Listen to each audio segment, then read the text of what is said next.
Bom dia, boa tarde, boa noite. O Gustavo aqui, nem falei quem é, já me deu a dica. Sessão Corujão também. Tá aí de madrugada com teu fone, escondidinho, vem no podcast. Eu sou o Silvio Pris e aqui ao meu lado minha partner in crime, como sempre, a arquiteta das academias, Raquel Cabani. Tudo bem, gente? Estamos de volta com um super convidado que vocês vão amar. Tá bom, a gente tá atrasado aqui para começar, você não sabe disso, quer dizer, agora você já sabe. E, sinceramente, agora baixando aí a acelerada dos motores, com muita calma, claro, a gente sempre tem muito prazer, um orgulho, uma honra de receber todos os nossos convidados, a gente fala que são ilustres, mas esse é mesmo. Todos foram até aqui, mas esse é um cara que eu considero especial. Eu acho que é um gentleman, é um cavalheiro, isso eu vou falar mais alguma vez, inclusive, mas vou dar ênfase a isso.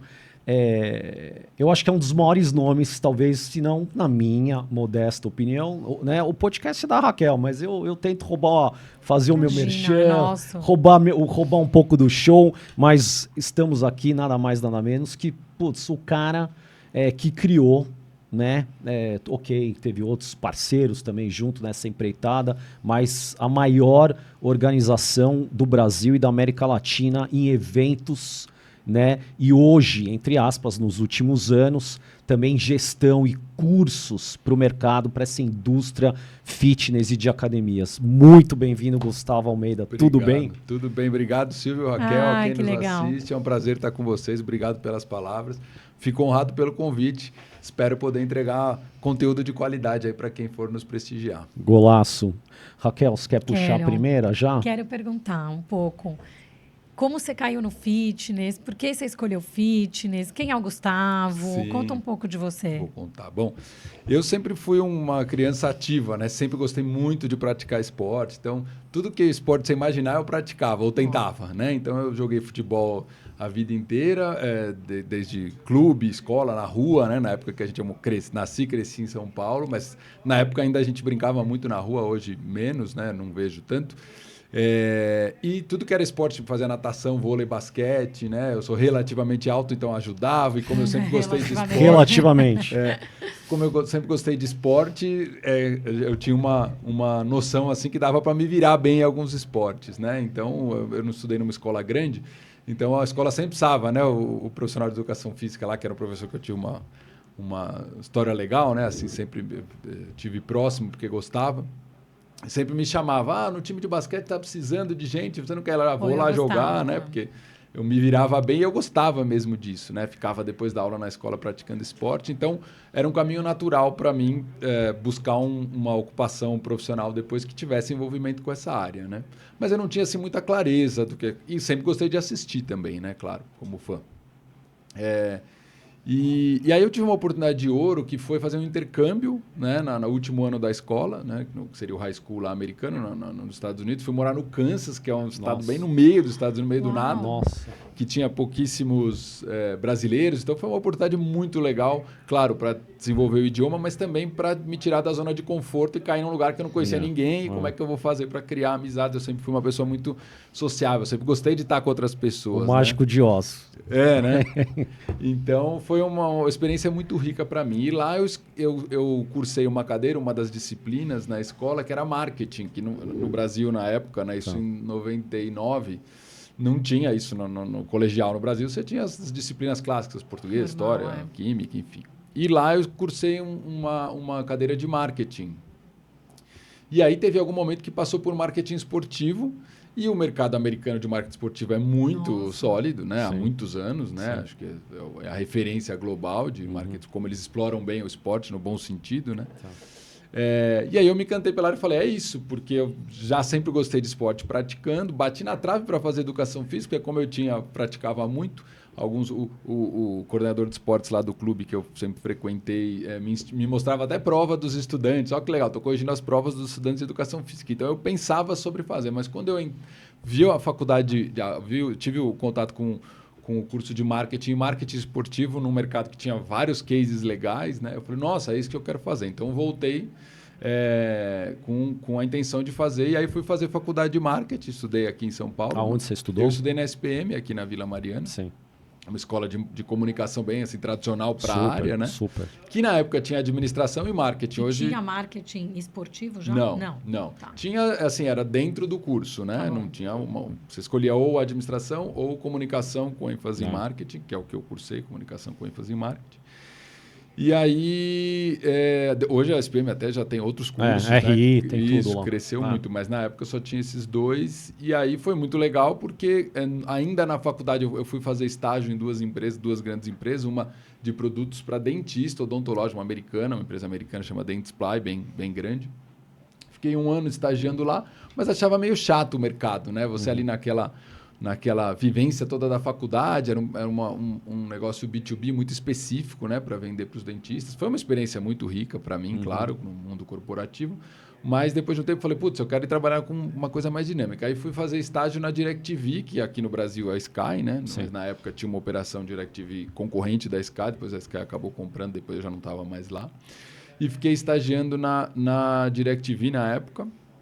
E aí, eu e 2 amigos da faculdade, que não éramos da mesma sala, mas a gente jogava pelo time da faculdade juntos, começamos a falar sobre fazer um evento esportivo. Né? Vamos fazer. E aí a gente começou uma empresa ali, depois cresceu, chamava Tática, depois virou TTK, depois em 2007, no fim de 2007...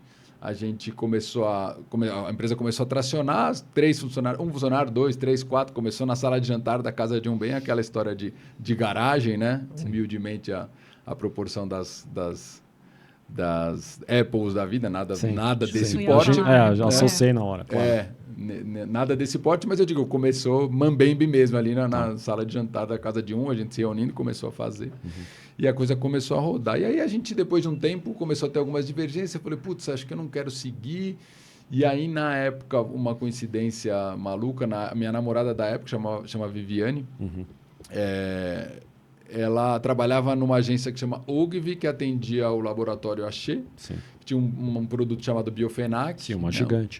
Uma gigante farmacêutica. Biofenac patrocinava eventos da Fitness Brasil.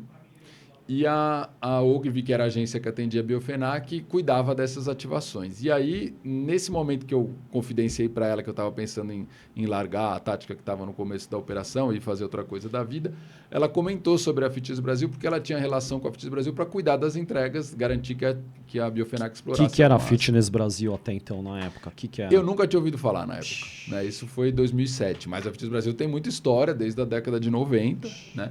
Falecido Valdir Soares, que fundou a empresa e começou, né, com super visão empreendedora e paixão pelo universo todo de bem-estar, né? Sempre foi vestiu muito a camisa, né? E construiu muito pelo nosso mercado. Mas até então eu, particularmente, nunca tinha ouvido falar da Fitness Brasil. E aí ela me falou sobre a Fitness Brasil, aí eu fui pesquisar do que se tratava, já fazia um evento muito grande em Santos, que era o mais tradicional desde a década de 90. A gente foi. 2017. Então... E a gente fazia o evento junto com a IRSA Fitness Brasil, que tem todos os anos, desde o ano 2000. Então, já tinha muita história. E depois foi fazer um evento na Bahia, que era a versão do evento de Santos para o Nordeste. Também fez por muitos anos. Então, eu fui pesquisar o que a Fitness fazia. E aí, gostei do assunto, fui bater um papo com o Valdir, que me fez uma proposta. E aí, fui trabalhar contratado pelo Valdir para cuidar do marketing da Fitness Brasil.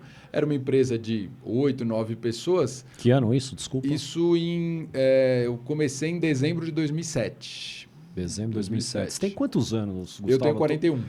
Aliás, segunda-feira faço 42 agora. Bom, parabéns, boa hora. Muito em breve já terei 42, mas tenho 41. E aí, a Fitness Brasil era uma empresa muito levada pela tocada do Valdir, né? Com todos os méritos de portas abertas, empreendedor sempre tomou muitos riscos para fazer a coisa acontecer, porque acreditava muito no assunto, mas faltava um pouco de estruturação como organização, né? Uma administração mesmo, né? Faltava um lado ali. E a coisa foi ficando clara porque pouco tempo depois de eu entrei para cuidar de marketing, que era a minha formação acadêmica, como a gente falou agora há pouco. Sim.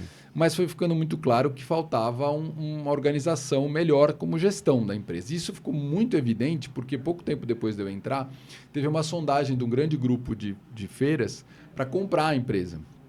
E aí além da questão emocional, que para o Valdir era um desafio ali, todo o amor que ele tinha pela empresa, se faz sentido vender, não faz sentido vender, a que preço, como é que precifica.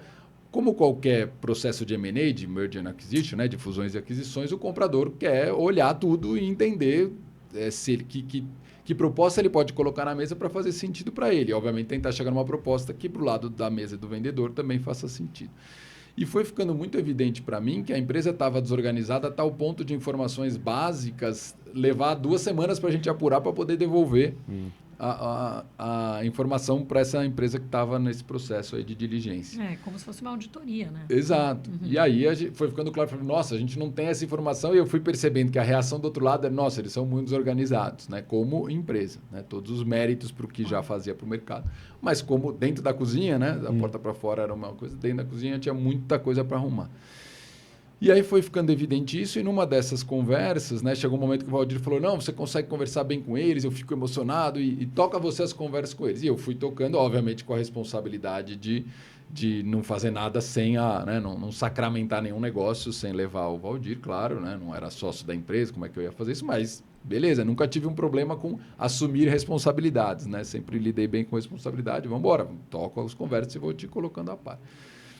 E aí, chega um momento que colocaram uma proposta na mesa e eu pedi uns dias para o Valdir para fazer um business plan para o negócio. Falou, deixa eu fazer uma projeção para ver se faz sentido essa proposta deles se eu estivesse no seu lugar, né? Defendendo o interesse da empresa. E aí eu fiz eu lembro que na época não tinha muito essa de home office ainda, né? Como é hoje, depois da pandemia, mas eu fiquei em casa uns 2 dias que eu falei, eu não preciso mergulhar nos números aqui e fazer uma projeção. E veja, eu era de comunicação, né? A parte financeira nunca foi meu forte. Então, eu conversava muito com amigos que eu conheci na faculdade, que cursavam administração, ou um amigo meu que é super próximo desde a infância, que trabalhou muitos anos na Deloitte, enfim, e com diligência. Então, dominava o assunto, é muito amigo. E aí, vira e mexe, a gente conversava. Estou passando por isso. Olha, eles olham isso, você tem que fazer assim. Então, me ajudou muito. E ler, e fazer curso. E sempre fui muito atrás, né? Sempre gostei muito de consumir. E as siglas, e os retornos, e os riscos, tudo. Tem todo um vocabulário, M&A, né? Para quando você está aqui, que é M&A, né? E break-even, e ROI, que não acho que não é o caso, mas os caras querem saber na outra ponta, né? Exato, né? Empresa global passa a, vamos dizer assim, a absorver ou incorporar esse vocabulário do mundo corporativo de uma forma natural. Para quem está chegando, parece até que é para manter uma distância. Não é, né? Fica uma coisa natural, né? De qualquer setor econômico isso acaba acontecendo. Assim como a gente fala hoje do mercado fitness, algumas coisas que são chavões para nós do mercado. Para quem não entende tão bem. Mas, enfim, acelerando a conversa, eu fiz um plano de negócio, projetei os produtos que a empresa tinha para 5 anos, apresentei e falei, olha, Valdir, se fosse você, não venderia por esse preço. Porque se a gente fizer a nossa lição de casa sem vender... Olha onde a gente pode chegar. Olha onde a gente pode chegar. Eu acredito. E eu não fiz na loucura ou com números macros de dizer, a gente vai crescer o faturamento em 15% ao ano e a despesa só em 5%. Então, vai aumentando a margem. Não, eu não fiz assim. Foi realista. Eu fui realista e fui na vírgula, né? Então, a gente vende o quê? Inscrição, ingresso, metro quadrado. A gente vendeu um pouquinho mais de metro. Que ano que é esse, de novo? Isso já foi 2009. E o valuation na época, você lembra quanto? Se eu não me engano, na época fizeram uma proposta de 1.300.000, pouco mais de 1 peanuts, milhão. Nada. Bom, tem o valor do dinheiro no tempo, né? Claro que hoje seria mais. Tem que reajustar, evidentemente. Claro, faz muito tempo. Mas, de qualquer jeito, eu achava que não fazia sentido, mas eu não disse não faz sentido quando a proposta veio, porque eu não tinha esse exercício. Quando eu fiz o exercício, eu olhei e falei, putz, eu não venderia se tivesse com o seu chapéu de dono da empresa, não era? Sim. Porque a gente consegue, eu acredito que a gente consegue performar isso trabalhando direitinho. A gente precisa cuidar da gestão da empresa, né? A gente precisa arrumar a casa. Desse jeito, mal estruturado, não. Mas se a gente arrumar a casa, vai. E aí ele deve ter falado, boa, então faz você, Gustavo. Exato. Ele que nunca teve nem paciência para olhar para as planilhas que eu levava, o que foi uma coisa muito valiosa para mim, eu sentia falta, né? Só que se eu for pensar hoje, eu olho e falo, putz, foi uma escola, porque para mim eu tive espaço para tomar decisões num empreendimento que não era meu, né? Porque ele me dava essa autonomia. Então, eu aprendi muito sem poder trocar com ele, indo buscar outras... Aí, na época, eu já fui buscar um mentor para mim fora, enfim.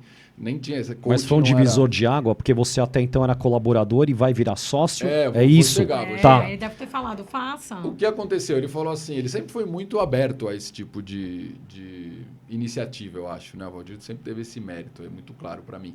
E ele falou, olha, se você performar... Então vamos fazer o seguinte, em vez de cuidar do marketing, cuida da gestão da empresa como um todo, e se você fizer isso que você está dizendo que a empresa é capaz de fazer, você vira sócio, porque vale muito a pena para mim, né? E aí fizemos o que no nome chique seria um stock option, uma opção de ações para um colaborador, e assim foi. E aí eu comecei a, beleza, então o que a gente fez? Eu assumi a gestão da empresa, eu lembro claramente, a pessoa que cuidava do financeiro na época, o Valdir chamou na sala e falou, ó, a partir de agora abre todos os números da empresa para o Gustavo, porque como marketing eu não tinha informação da remuneração de toda a equipe, aluguel do escritório, coisas que não cabia a mim, né? Mas quando eu, se eu preciso fazer a gestão, falei, então você precisa olhar tudo. Então, chamou a pessoa do financeiro e falou, pode abrir tudo. A pessoa até não entendeu bem isso, né? Mas, enfim. Então, eu assumi uma cadeira de direção executiva da empresa, né? E aí, óbvio que pela minha formação acadêmica, eu tinha gaps financeiros e tal, que eu fui correr atrás, fui fazer pós, MBA, estudar, porque eu falei, eu não manjo disso aqui, o Valdir menos, então alguém precisa tomar conta disso, né? Então, fui correr atrás do lado acadêmico. Sempre gostei muito de conteúdo, né? De ler livro, palestra, de gestão, tudo. Então, por isso, para mim, também é gostoso trabalhar com isso, né? E aí melhorar fornecedores, né? Advogado, escritório de contabilidade, subir o sarrafo. Por um tempo eu fiquei com o chapéu duplo, cuidando também do marketing, mas quando a gente começou a fazer a coisa acontecer, falou, não dá para fazer os dois, vamos buscar alguém para a minha antiga posição no marketing. Aí, em 2012, a empresa, a gente performou os primeiros anos até mais do que eu tinha projetado, que foi bom.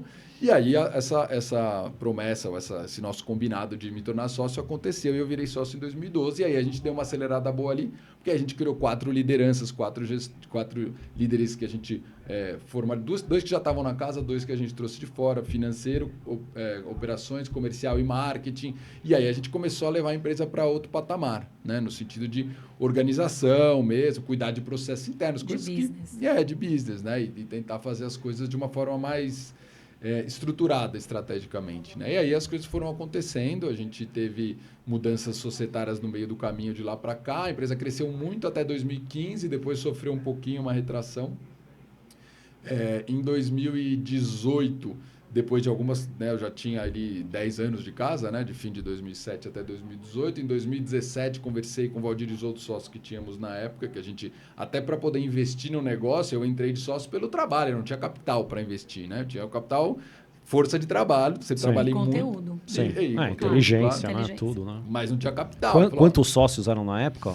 Na época, a gente ficou em 4 sócios. Você pode abrir os nomes? Não. Sim. O Valdir tinha um sócio chamado Douglas, que estava com ele desde a origem, mas o Douglas não atuava no negócio, atuava na mecânica de produção, que era uma agência de promoção que fazia negócios em paralelo com a Fitness, outros negócios. Né? Atendia contas de, sei lá, Claro, fazia Rock Go, MTV, fez muita coisa legal de ativação. E a Fitness, no começo, inclusive, era dentro do CNPJ da mecânica, era uma empresa só. Só que a organização entre Valdir e Douglas, desde quando eu entrei, já era Douglas tocava a operação da mecânica e o Valdir da Fitness. Então o Douglas aparecia pouco no mercado Fitness por isso.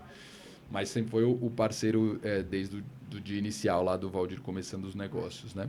E aí, quando eu entrei de sócio, a gente precisava de investimento também. Eu falava, eu não tenho dinheiro para pôr, eu tenho trabalho. Sim. E vontade, né? Mas precisava de capital e a gente buscou a alternativa do Léo Yamada, que é uma pessoa do mercado. Sim. Hoje tem, se eu não me engano, 6 ou 8, tem várias unidades de Smart Fit em Floripa, mas já empreendeu em muitos negócios no Fit, né? Uma figura super conhecida aí do mercado. Sim. A gente conhece. Sim. E um cara que me ensinou muito a visão de negócio, porque o Léo sempre foi um avião de negócio, né? Ele tem um lado racional muito forte, o Valdir sempre teve um lado emocional, então... Eu procurava transitar ali entre os dois, extraindo o melhor do que eu podia, né, para a empresa. Então, o Léo me ajudou muito com uma questão de visão de negócio e organizacional, né, para formatar desde essas lideranças mesmo. Então, vamos arrumar casa, vamos fazer um orçamento para o ano seguinte. A gente fazia uma coisa muito mambembe. Então, me ajudou muito. Aprendi muito com o Léo. Sou muito grato a ele. Sempre digo quando o encontro, agora menos, porque agora ele mora em Santa Catarina, mas pelas feiras aí encontrei agora na IRSA em Los Angeles e a gente... bateu um papo mais uma vez, enfim. E aí, então o Léo entrou investindo justamente para poder ter o cash-in que a gente precisava para melhorar o escritório. E eu lembro de coisas básicas. A gente tinha, o time vinha crescendo, já não cabia mais o escritório, então precisa mudar de escritório, precisa dar um upgrade no hardware, né? A gente, como uma empresa de serviço, precisa de gente boa e computador minimamente bom. E aí tinha um monte de carroça, sabe? A máquina que fica dando... Nessa época já vendia curso? Já vendi. E aí a gente foi arrumar e comprar 15 computadores novos, porque não dá mais para trabalhar com essas carroças. A gente tem gente boa, mas não dá um computador bom, né? Você está subaproveitando o recurso que tem. Enfim, então a gente deu uma bela acelerada na organização da empresa com a contribuição do Léo. Depois de um tempo, a relação desgastou um pouquinho, principalmente entre Léo e Valdir, porque um muito racional, outro muito emocional, eu ali no meio do caminho empilhando o pratinho. Vimos que não vai dar mais, aí o Léo vendeu a parte dele e saiu do negócio. No que o Léo saiu, o Fábio Saba, que já fazia a parte de conteúdo, de direção de conteúdo, de gestão, na época tinha um outro profissional, que é o Tavico Moscatello, que tem história linda na empresa também, que fazia a parte de coordenação técnica, dos cursos técnicos. Sim. E o Fábio já fazia dos cursos de gestão. E aí, naquela ocasião, o Fábio já estava muito próximo da empresa, a gente levou a ideia, falou, você não quer comprar uma parte das cotas que o Léo está vendendo? E o Fábio entrou, e uma outra pessoa que não é do mercado, chama Zé Luiz, que fazia mentoria comigo, que eu conhecia de outros negócios, nada a ver com a fitness, entrou também porque ele começou a fazer um papel de conselheiro nas reuniões de sócio, até para me ajudar a harmonizar essas decisões com o Valdir e Léo. E aí o Zé e o Fábio entraram de sócio. Então nós passamos. Que ano que é? 19? Isso foi 2015. 15. Ah, 15. Lá atrás ainda. Gente, eu vou interromper e vou deixar quente aquecido para o próximo bloco. A gente já volta. Um segundo. Tá pegando fogo aqui. Esse é o segundo bloco. Gustavo, vamos lá. Onde que a gente parou? Raquel. Na história. 3, 2, 1. Entrou o Fábio. Isso, entrou. O Fábio, então, eu estava comentando. O Fabião, Fábio Saba, né? Formalmente Fábio Saba, para mim é Fabião. Claro. Próximo, naturalmente. Mas o Fabião já fazia a parte de direção de conteúdo de educação, né? Antes dividida com o Tavico Moscatello, que fazia a parte técnica, e o Fabião de gestão, porque o Fábio Bom, a experiência do Fábio, muita gente já conhece vários livros, e o que nos chamou a atenção para puxar o Fabião para fazer a parte de conteúdo, isso em 2010 ou 11, não como sócio, né? Mas prestar o serviço ali de organizar o conteúdo, a curadoria de conteúdo de gestão, foi a experiência prévia dele e o fato dele trabalhar com consultoria com academias do Brasil inteiro. Né? Ele tem um negócio de atender poucas academias por vez. Né? Ele ainda atende? Tem. Atende ainda. Se eu não me engano, ele tem 7 ou 8 clientes pelo Brasil. Assim, nem quer mais, porque não consegue. É muito alicerçado nele. Duas ou três pessoas que o ajudam. Então, é o que ele consegue fazer. Então, é um trabalho muito tailor-made, assim, muito sob demanda, mas ele tem clientes que seguem com ele há muito tempo. Né? Então, acho que é uma química, um formato que ele achou bem. Confiam muito. Exato. Mas a nossa visão qual era? Como é que eu aqui do escritório, que nunca toquei uma academia na vida, vou saber qual é a dor de verdade do dono da academia para trazer um conteúdo de palestras relevante para ele. Não tem como, do escritório a coisa não acontece assim, né? Tá. Que ótimo. Então, já que ele conhecia todo Exato, precisa alguém do mercado. Eu não tenho condição de fazer isso. Eu nunca Sim. toquei uma academia, nunca fiz uma consultoria, não sou profissional de educação física. Eu justo ia perguntar isso, se você nunca teve vontade, mas eu ia chegar lá. Eu tive porque eu sou apaixonado pelo setor. De abrir uma né? academia, ainda mais depois de ver todos esses números e ver todo esse sucesso de vários. Sim. Mas aí você fala isso depois. Sim. E aí, então, fazia todo sentido. O Fabião que transita no mercado tem o termômetro, né? Tem a ponta da lança lá para saber o que dói para um dono de academia em Salvador, em Porto Alegre, em Belém, enfim, já atendeu a academia pelo Brasil inteiro. Então, por isso fez sentido. E aí, naquela ocasião, voltando para as mudanças societárias que a gente estava comentando, naquela ocasião, o Fabião entrou de sócio, porque já estava com a gente prestando serviço desde 2010, então também uma coisa fluía bem, né? Falei, putz, acho que faz sentido, é um ganha-ganha. Tem também uma questão legal, acho que pode reverberar bem para você como consultor também, acho que faz sentido. E ele sempre transitou pela Fitness Brasil desde o evento de Santos, dava curso, então também conhecia bem e reconhecia o valor da marca Fitness Brasil como um potencial que já na época poderia fazer muito mais do que fazia de fato. Então ele também enxergava esse ativo, né? E, enfim, e assim a gente mudou, o Léo saiu, entrou o Fábio e Zé no time de sócios, né? E aí, depois de um tempo, voltando para a minha realidade ali de dia a dia, depois de um tempo eu comecei passaram já 10 anos, né, deu no negócio, e eu comecei a pensar em alçar outros voos e fazer outra coisa, mas sempre pensando no nosso universo de negócios do esporte. E aí conversei com sócios, falei, putz, eu queria fazer outra coisa agora, acho que não quero sair da sociedade, mas não quero mudar meu dia a dia, quero fazer outra coisa, quero começar um outro negócio. E aí, depois de alguns meses da gente acertando a melhor forma, né, combinamos que eu ia sair, estabelecemos a IRSA de 2018 como o momento certo, faltava, sei lá, 6 meses, tinha bastante tempo, então eu falei, mas vou ajudar, claro, né? Sou sócio, é meu total interesse, é ajudar a achar alguém para assumir essa cadeira e vamos tentar contratar antes para fazer um período de transição, a gente trabalhando junto, para ser a transição mais suave possível, né? Mais, que não gere nenhum solavanco pela empresa, ao contrário, se possível, que até dê um gatilho para cima. E aí a gente trouxe uma pessoa que chama Raul Abissan, que é um executivo de mercado, teve loja de produtos de running, trabalhou em marca esportiva, voltou a trabalhar em marca esportiva hoje, é um cara nota 1000. O Fábio já conhecia também de muito tempo, acho que o Valdir também conhecia de um passado no universo de marketing esportivo. E aí a gente trouxe o Raul.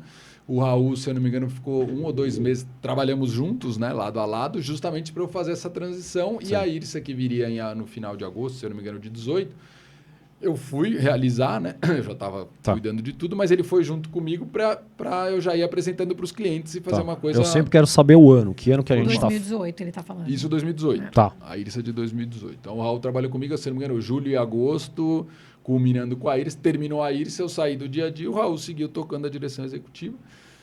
E eu retomei o contato quando eu já estava com o assunto bem combinado com os sócios da Fitness, obviamente, eu retomei o contato com um amigo, aquele mesmo da faculdade, que começou a tática, né, lá atrás, que a gente conversava desde o tempo da faculdade. Ele tinha vendido a tática, tinha sido incorporada por um grupo de eventos esportivos, basicamente.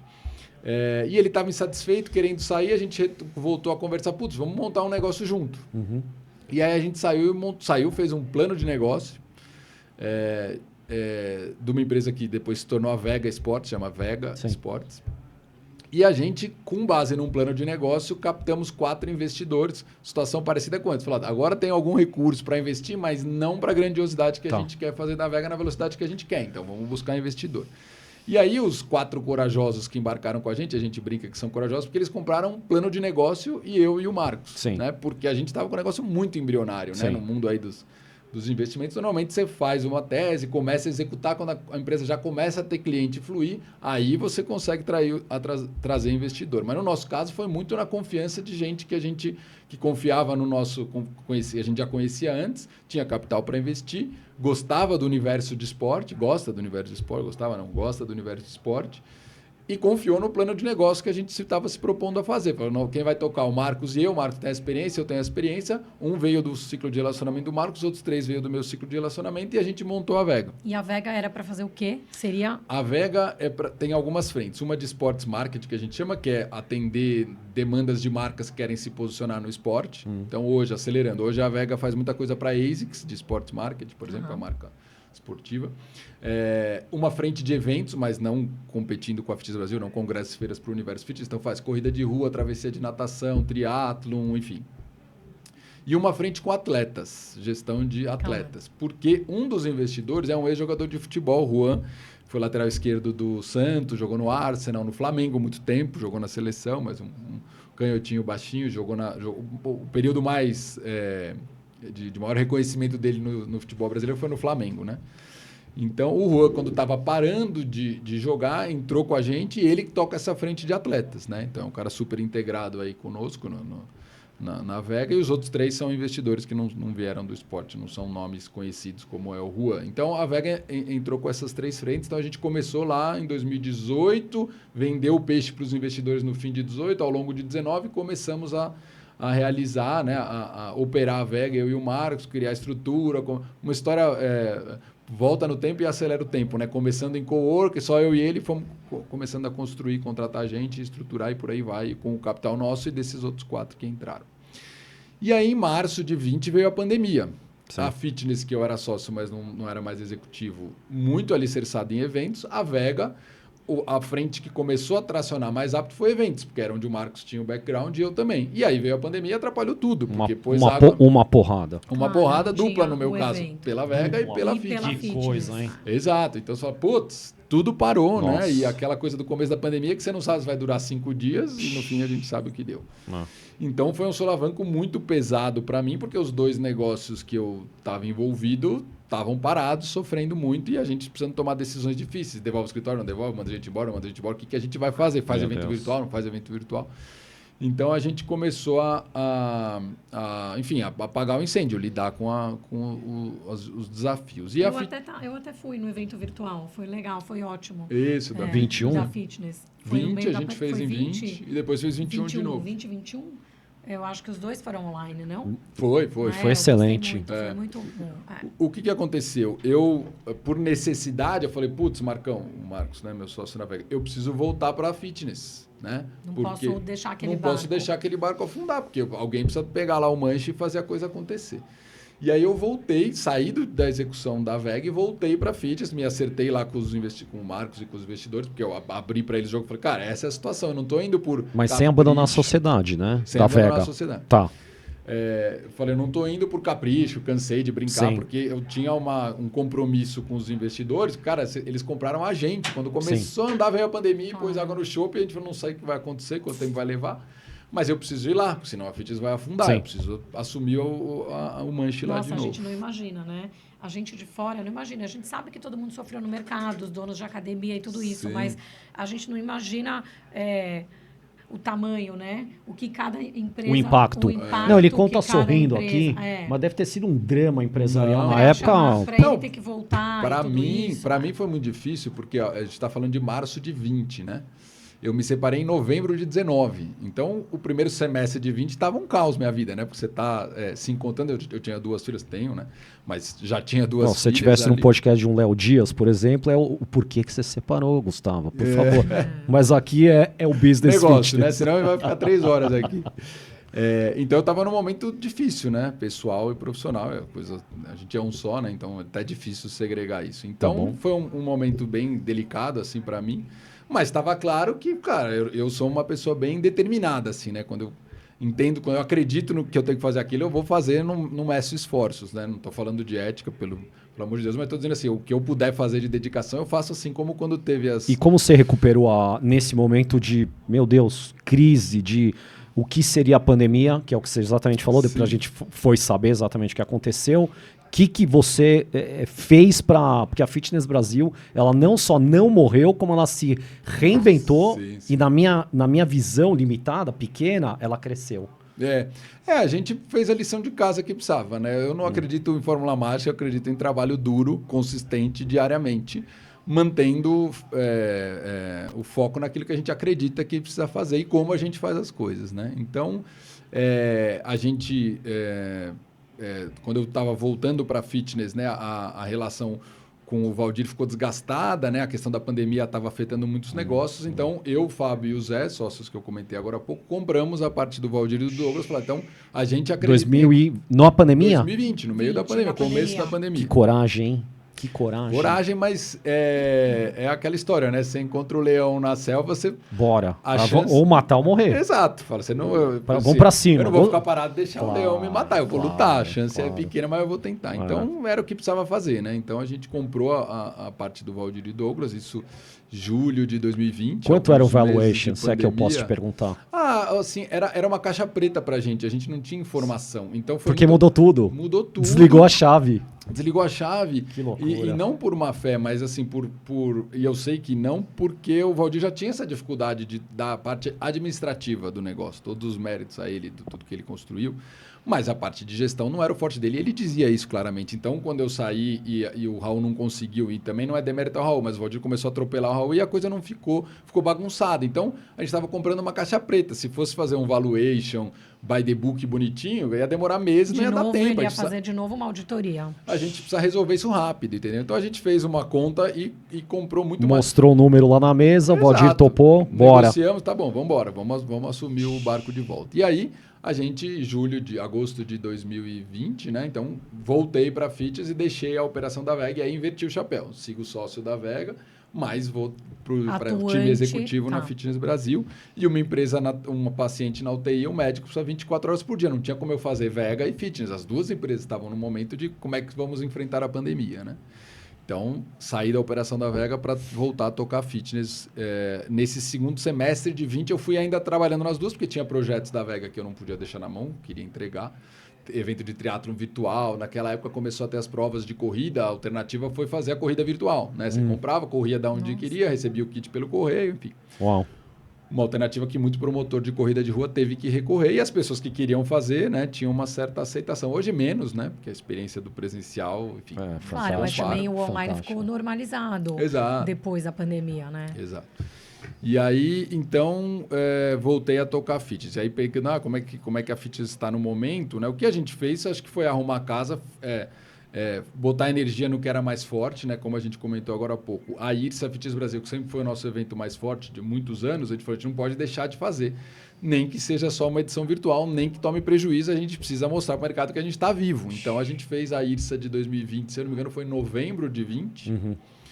Depois fizemos de novo em 21 e voltamos com ela presencial em 22. Sim. Nesse meio tempo, 2021, a gente até fez outros eventos virtuais também como alternativa de outras iniciativas aí que a gente tem. Já fizemos um evento só com mulheres palestrando, que chamava IRSA Fitness Brasil com Elas, que foi em março, mês da mulher de 2021, se eu não me engano. Fizemos um que a gente batizou até de Saindo do Caos, que era justamente como os donos de academia. Eu estava numa enfrentar. live, as 3 maiores As três arquitetas de arquitetas, academias. foi, Então a gente procurou fazer muita live, né? Que naquela Foi época muito todo legal, mundo... porque a gente nunca tinha feito nada juntas e era ousado, né?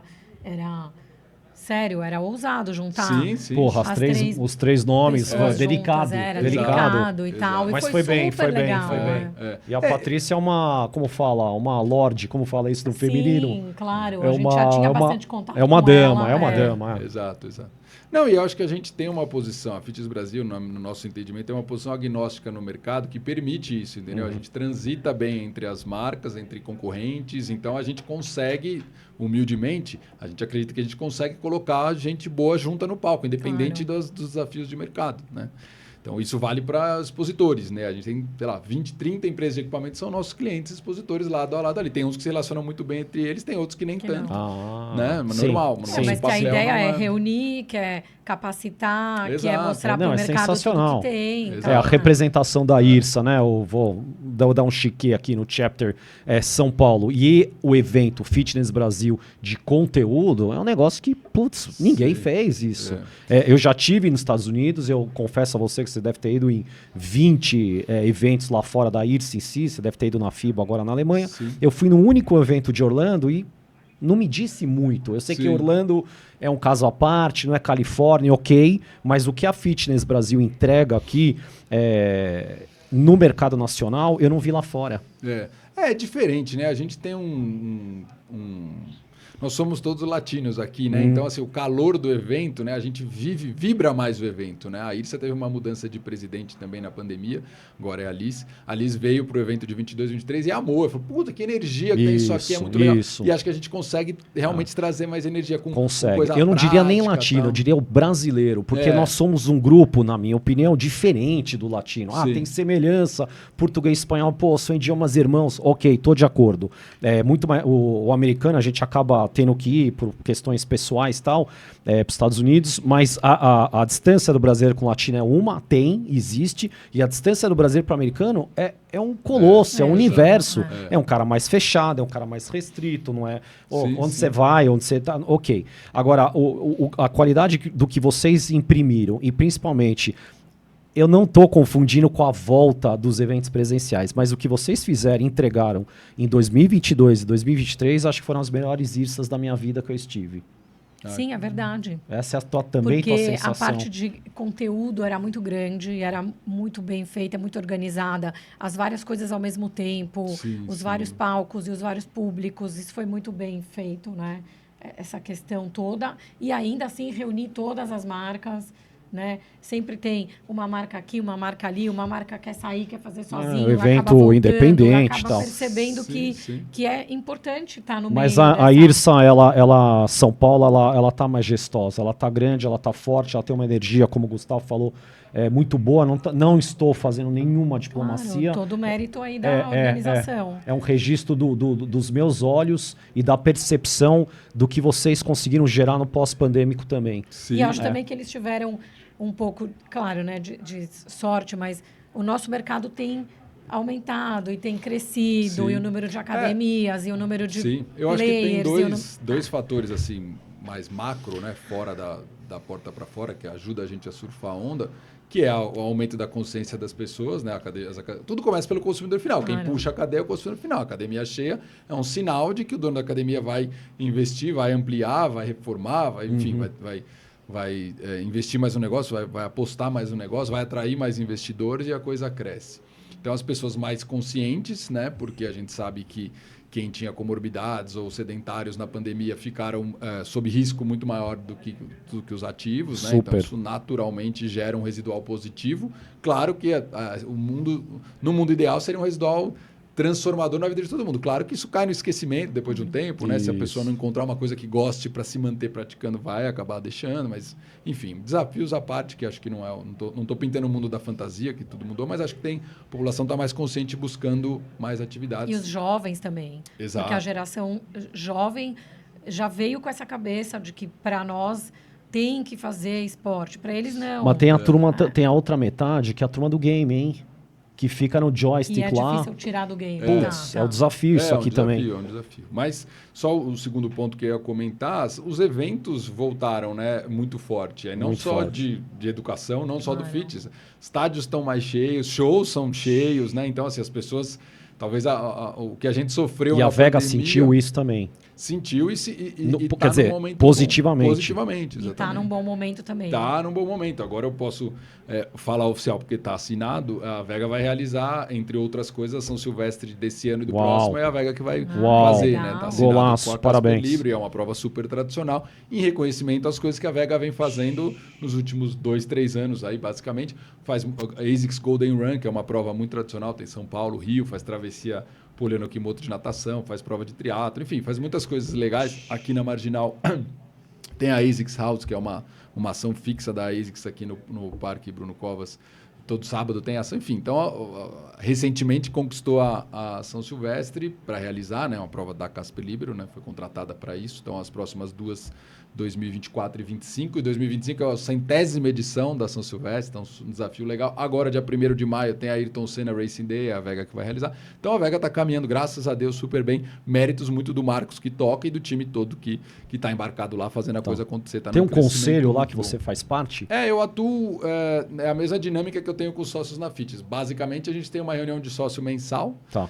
E eu e os outros sócios que não estamos do dia a dia participamos para dar pitaco, para tentar contribuir. Claro que extra, né? Quando tem alguma dúvida, a gente às vezes, eu e o Marcos combinamos, indicamos fornecedores. Puta, encontrei um fornecedor de alimentos e bebidas aqui maravilhoso para o evento. Marcão, vê se você não precisa para alguma coisa para a Vega. Tá aqui o contato. Tá. De LED, de tudo que você imaginar, a gente troca boas Mas hoje você está mais na Fitness Brasil? Não, você está... Estou 100% na Fitness Brasil, né? Toco a Fitness Brasil, marco 100% na Vega. Aí a minha atuação na Vega para você ter uma ideia, até pela dinâmica da vida dos conselheiros, a reunião de sócios na Vega é à noite, 7 da noite, né? Uma vez por mês, 7 da noite. Então, você vê como a gente segrega bem isso. E aí, é claro que ao longo do dia, se tem alguma coisa que a gente consegue trocar de boas experiências, a gente fala, eu e o Marcos, né? Mas é pouco frequente, né?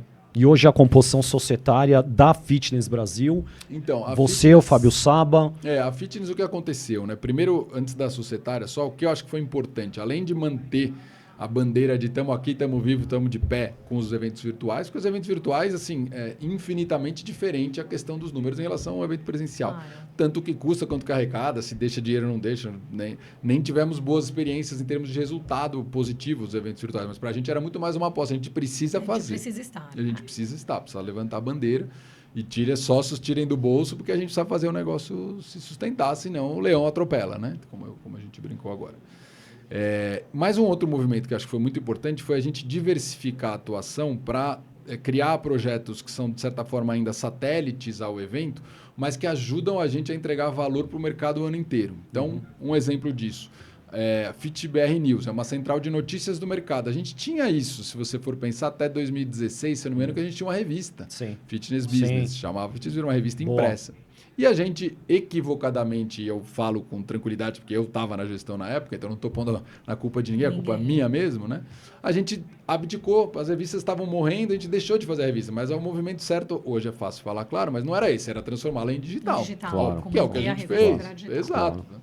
E eu nem acredito na revista que aquela que você navega como se impressa fosse no digital.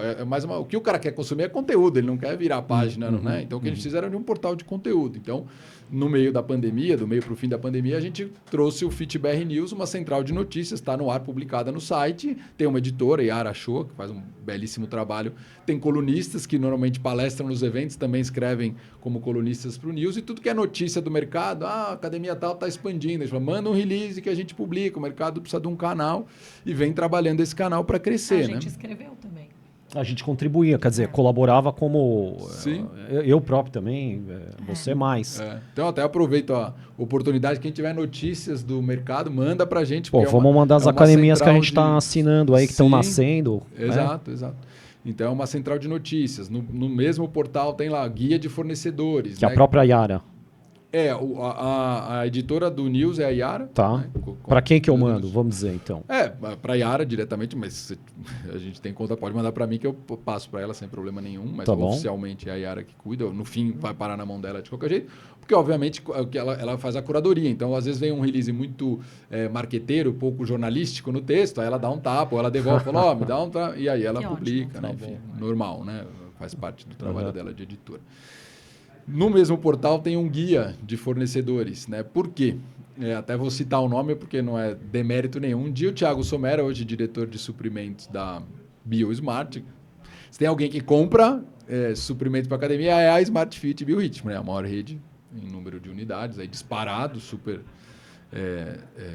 méritos aí para o time todo deles. Eles, um dia o Thiago, como diretor de suprimentos da Bio, me liga, a gente tem uma relação boa, próxima. Gustavão, preciso de um fornecedor de piso. Eu não sei se era piso, mas eu acho que era de piso. Não estou feliz com o fornecedor aqui. Você me indica um? E aí eu parei para pensar e falei, putz, deixa eu ver aqui como é que eu posso te ajudar. Contrate um arquiteto. Não, ele já devia ter, né? Isso deve ter sido 2017, né? Mas eu fiz tomei uma ação que depois que eu entreguei para ele, ele falou, resolveu. Eu falei, cara, tá errado, isso não é possível. Eu entrei na rede, no servidor da empresa, peguei o guia de bolso, que é um material impresso que a gente entrega para os visitantes do evento se situarem, poderem navegar melhor pelo evento, ver a planta, os expositores. E lá, nesse guia, a gente organiza os expositores por segmento, para facilitar a vida do visitante. Eu quero o piso, tá aqui. Empresas de piso tem meia dúzia, 10, 15, quantas for. Equipamento, para facilitar ele encontrar a empresa na feira, ou tem lá o site, telefone, se ele quiser levar o guia e usar depois.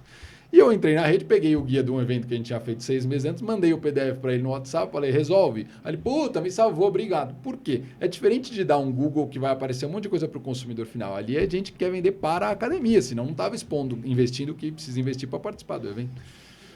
Então eu mandei para ele, ele falou, pô, obrigado, me salvou. E aí quando eu desliguei, eu falei, cara, que processo louco, né? O cara é o maior comprador do mercado e ele precisa me ligar para eu pegar um material de 6 meses atrás, velho, um PDF, não está necessariamente atualizado, mandar para ele e resolver. Está errado isso, ele tinha que achar isso fácil, porque quantos Thiagos existem no mercado? Muitas academias precisam desses fornecedores, não me conhecem para me ligar e pedir, né? E assim, por que a gente não deixa essa informação pública? A gente precisa facilitar a vida do dono da academia. Então, a gente criou lá um guia de fornecedores. Hoje deve ter umas 350 empresas que têm a própria página lá, como se fosse um perfil de LinkedIn ou Facebook, a página da empresa. Tem imagem, tem contatos, tem história. A empresa basicamente põe o que quiser. A nossa curadoria é muito mais para ver se não tem nenhum absurdo, mas sendo uma oferta de mercado, cada empresa administra a sua própria página. E aí, qual é a minha ideia? Que um Thiago não precisa me ligar. O Thiago que não me conhece de uma outra academia, entra no guia e acha lá. E acha vários. E acha vários, não necessariamente expositores do evento. Tá bom. Né? Porque para mim, eu estou entregando valor para os donos da academia encontrar o fornecedor de graça, porque eu quero entregar valor para ele o ano inteiro. E para a empresa também é de graça, porque eu quero que põe a Cabane lá e a K3, pô. Que ele ache, se não tiver ainda, eu acho até que já está. Mas enfim. Vamos verificar. A K3 não está. A K3 não. Então é só colocar, só publicar. E a gente entrega valor para a empresa que usa a gente como uma vitrine e para o dono da academia que está procurando encontrar, sem precisar esperar o evento, né? Porque o que a gente quer, o que a gente entende que é para agregar valor. Mas como é que você vai monetizar isso, Gustavo, como negócio? No mínimo, uma empresa que entra lá para criar uma página é um potencial expositor para mim. Sim. Então, em vez do meu time comercial ficar prospectando, se a empresa enxergar valor, tem a audiência que eu quero, eu vou criar minha página lá. O meu time comercial olha e fala assim, empresa não é expositora, deixa eu dar um oi para ele, você já está no nosso guia, você não quer expor? Se você não quiser expor, não muda nada, segue no guia, tá? Não é venda casada. Mas se você quiser expor, você não quer conhecer, ou pelo menos visita o evento esse ano, quem sabe no outro ano você Com certeza. Então já é um gerador de lead. para mim. Desculpa, né? hoje a Vega, não sei se você pode responder isso, e comparativamente não. Eu quero saber as duas. A Vega hoje, faturamento bruto e a Fitness Brasil tem quanto? Algo que você possa compartilhar. A Fitness perto de 13 milhões de faturamento e a Vega está numa crescente, uma curva muito grande, né? Então, se eu não me engano, ano passado deu 15 milhões, perto de 15, mas esse ano a projeção já vai para 30. Porque quando você pega alguns eventos grandes, né? Você tem dá uma acelerada, né? Muito tá grande. Porque ele não abriu a academia. Que são outros números. Mas é legal. Não, mas a academia dá não, mas faturar e deixar na mesa são coisas diferentes, né? Então a Vega a Vega nunca distribuiu dividendo até hoje. A Vega a gente segue reinvestindo tudo. O que ela deixa, a gente reinveste para ela crescer rápido. Não, mas a academia, redes pequenas, estão faturando 10 milhões por ano, o bruto. Eu acho que é carta na mesa para o Gustavo. Por que não? Sim. Então, só voltando, a gente tem buscado fazer outros projetos na Fitness. Falei do News, falei do Guia. A gente contratou a UI, Nest Young, que é uma empresa Big Four aí do mundo das auditorias e consultorias, para fazer um panorama de mercado. Já saíram 2 edições, estamos com a terceira no forno. E a gente queria essa semana esse panorama, lembra? Justo. Vocês vão distribuir isso? Vai sair agora em maio. Vai ser publicado em maio. E a gente queria. Não tem estudo melhor que o de vocês. Então, a gente, eu acho que ele tem muito a melhorar. A gente é bem exigente conosco, né? Assim, com o trabalho, acho que tem muito a melhorar, mas para um mercado super carente, que todo mundo reclama da falta de informação, antes fazer alguma coisa do que nada. Então a gente tem trabalhado para crescer, acho que ele já melhorou muito da primeira para a segunda, vai melhorar, está melhorando para a terceira, no próximo mês aí vai estar disponível. A gente já passou dos 5%? Então, essa informação, pela fonte de informação que a gente tem, não. Né?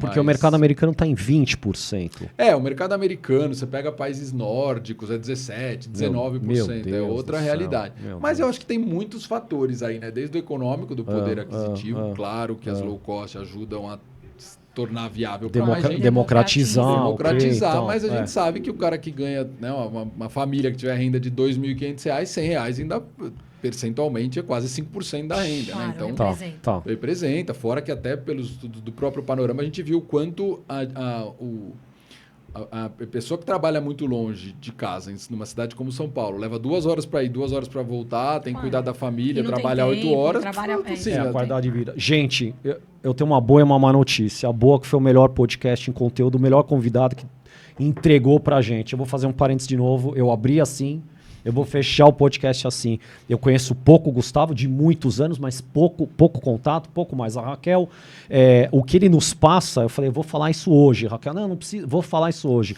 O cavalheirismo, a educação que ele recebe, cada um sabendo o nome ou não, estando, circulando, sendo expositor ou não, cada um, e assim foi comigo.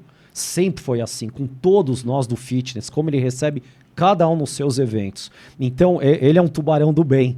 Nunca agressivo, olha, eu acho isso raro. Então você pode chegar lá, você é empresário, empreendedor do fitness ou do mundo esportivo, você pode chegar lá sendo uma pessoa do bem, praticando o bem como o Gustavo faz agora. Então a boa notícia é que é o melhor podcast que eu tive até aqui, e a má, que eu vou ter que encerrar e convidar ele para voltar, porque é muita coisa. Eu acho que eu não explorei... Justo nos 5%? Mas eu cheguei...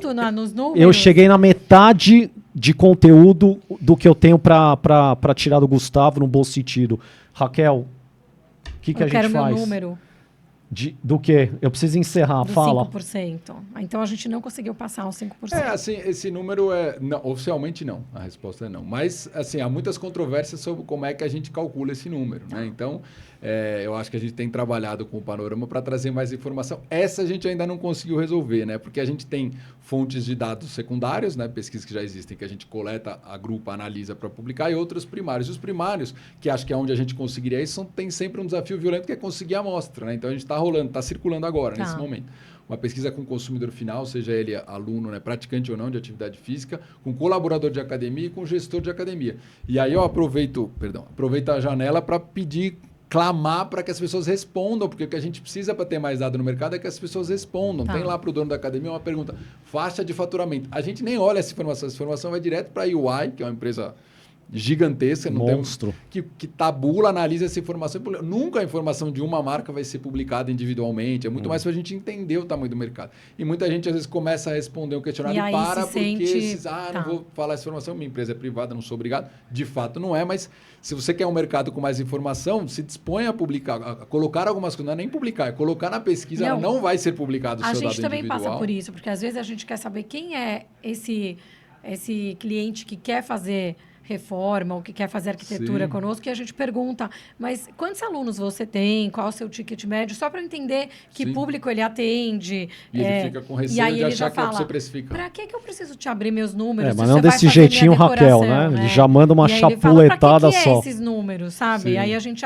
não, é mais para entender se a gente consegue pôr mais gente na academia, se a sua questão é mais pessoas por metro quadrado, ou mais qualidade, ou quem é seu público. Então, a gente sempre pergunta, e as pessoas já ficam assim de dar dados. O que eu acho, assim, a questão dos dados, para mim é assim, eu aprendo muito conversando com outros empreendedores, entendeu? Então, se eu estou disposto a abrir alguns dados, eu também posso esperar que ele abra. Se eu não abro o meu, como é que eu posso esperar que ele abra, entendeu? E às vezes a gente aprende trocando com outros negócios, que legal, fatura isso, faz sentido, não faz sentido? A gente falou sobre empreender em outros mercados. A gente que acaba tendo uma vida empresarial gosta de olhar, né? Eu lembro de ainda bem mais novo, aí no começo da faculdade, olhar o pipoqueiro da calçada da faculdade. Quanto será que esse cara fatura? Quanto será que ele gasta para estar aqui? Como é que fecha essa conta para ele? É um pensamento que você fica e acho que não matutando, fecha. Quem é do business fica assim. Não é? Você fica sempre pensando isso. Então, são trocas que ajudam a gente a amadurecer como gestores, né?